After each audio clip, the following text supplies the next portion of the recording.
Bismillahirrahmanirrahim. Assalamualaikum warahmatullahi wabarakatuh. Apa kabar sahabat Yasa yang dimuliakan oleh Allah? Kembali lagi bersama saya, Cut Rahma, yang pada hari ini kita akan membahas sedikit tentang kajian ayat dalam Al-Quran, Quran Surah Al-Baqarah. Yang akan kita bacakan adalah ayat 216. Berikut ayatnya saya bacakan. A'udzu billahi minasy syaithanir rajim. Bismillahirrahmanirrahim.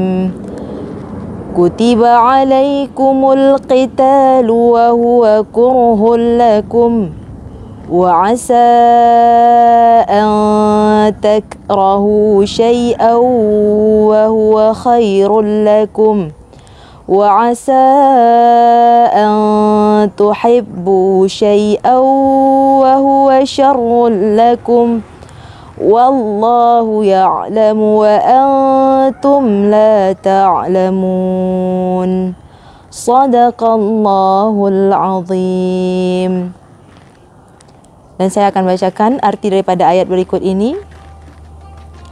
Diwajibkan atas kamu berperang, padahal itu tidak menyenangkan bagimu. Tetapi boleh jadi kamu tidak menyenangi sesuatu, padahal itu baik bagimu. Dan boleh jadi kamu menyukai sesuatu, padahal itu tidak baik bagimu. Allah mengetahui sedang kamu tidak mengetahui. Pada bulan Ramadan yang mulia ini, ya, berkaitan juga dengan ayat yang sudah saya bacakan tadi. Ini kalau kita kaji dari segi asbabun nuzul ayat ini turun di saat memang bangsa Arab itu ketika Islam sudah masuk kepada wilayah Arab, memang lagi nggak suka-sukanya perang. Ya, kalau kita pikir siapa sih yang suka peperangan? Semua sukanya perdamaian. Ya, jadi ketika dikatakan ayat ini kutiba 'alaikumul qital wa huwa kurhul lakum, ya, Allah telah mewajibkan kepada kamu berperang, tapi kamu itu membenci tentang peperangan. Nah, maksud benci di sini adalah mereka tidak suka yang namanya ribut atau keributan. Mereka tidak suka yang namanya peperangan. Mereka sukanya perdamaian.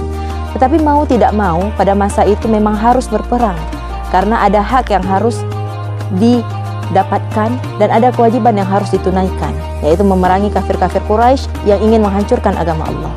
Nah, dilanjutkan dalam ayat itu juga dikatakan wa asa an takrahu syai'au wa huwa khairul lakum. Tapi kadang-kadang dalam hal yang kita itu benci ada kebaikan di dalamnya. Dan ketika masuk dalam penggalan berikutnya ini tidak konteks dalam perang lagi. Konteksnya ini sudah lebih luas secara umum.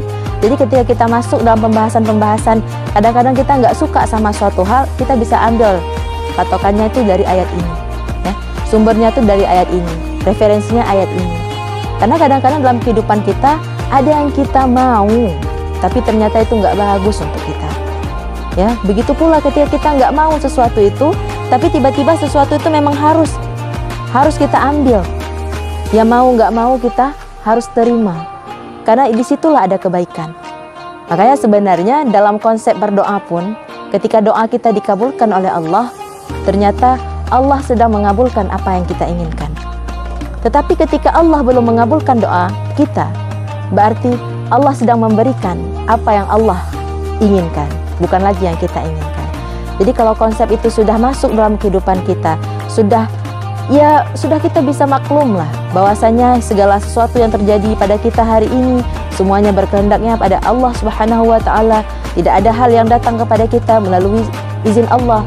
Ya, apapun yang datang pada kita hari ini kalau Allah nggak izin, maka tidak mungkin akan terjadi. Nah, dari ayat tadi juga ditegaskan, wallahu ya'lamu wa antum la ta'lamun. Allah lebih tahu sedangkan kita tidak mengetahui. Maka kadang-kadang kenapa kita bisa terlalu sedih? Karena sebenarnya kita belum sampai ilmu ma'rifatnya, kita belum sampai pada tujuannya. Ya. Baiklah sahabat Yasa yang dimuliakan oleh Allah, semoga dengan bacaan Al-Quran tadi, Al-Quran Surah Al-Baqarah tadi ayat 216, yang Masya Allah Tabarakallah pembelajarannya luar biasa bisa kita ambil dari ayat tersebut, bisa menjadi tadabbur bagi kita. bisa menjadi tafakkur bagi kita, bisa kita tadabburi, bisa kita tafakuri, kita bisa berfikir.